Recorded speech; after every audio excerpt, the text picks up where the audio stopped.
नमस्कार मित्रांनो, स्वागत आहे तुमचं सगळ्यांचं माझ्या आजच्या नवीन व्हिडिओमध्ये. मित्रांनो, ही जी आपल्याला आजची शेडचं काम आपण करतो होता माझं स्वतःचा, कारण लोकांची कामं करता करता या माझा रावला.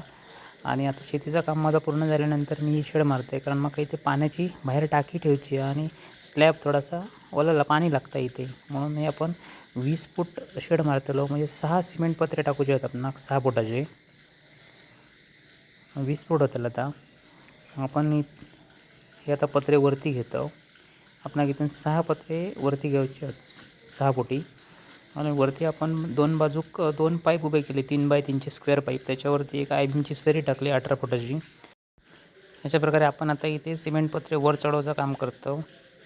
मी आता हे वरती देत आहे. संदीप परब येतात आणि माझा पुतणं येलो आहे इथे मंदार, तो पण सपोर्ट टाकायचा मदत करता. या छपराचा व्हिडिओ टाकलेला आहे माझं, तो पण भरपूर चाललो. बऱ्याच लोकांनी बघितलं व्हिडिओ. तर आपण आता इथे हे पत्रे चढवायचं काम करतो.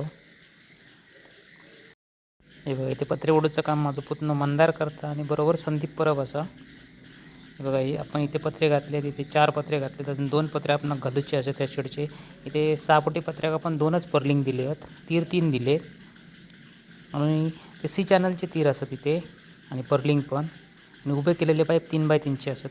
ही आपली शेड 6 फुटी पत्र्याची पूर्ण झाली इथे. हे बघा कशी वाटतं शेड. बघा, इथे आपण खाली टाकीचं स्टँड मारूचा, म्हणजे आतली स्लॅबवरची टाकी मी इथे ठेवतो. का ओव्हरफ्लो झाला का पाणी केळीत जातं. हे बघा मित्रांनो, माझा आजचा व्हिडिओ तुमका कसं वाटलं तो कमेंट्स करा, शेअर करा.